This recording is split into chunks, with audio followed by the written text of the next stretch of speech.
Hey everyone, today in this video, I'm going to show you how to add cleaning solution to your Ecovacs Deebot T50 Max Pro Omni. If you're interested in this product, the link to it will be in the video description. First things first, we have to remove this cover. There's a little golden triangle, little arrow there that we can just grab underneath and pull the cover out and away from the station, and that reveals our solution tank right here. Then you're going to take that solution tank and just pull it out towards you, and that's going to reveal the tank itself with our lid at the top with an icon there for a solution bottle.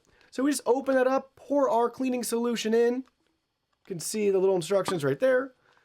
Shut the lid, and then it's just going to go right back in place like that. So pull it out, open it up, fill it up, take it, put it right back in. That's it. Simple and straightforward.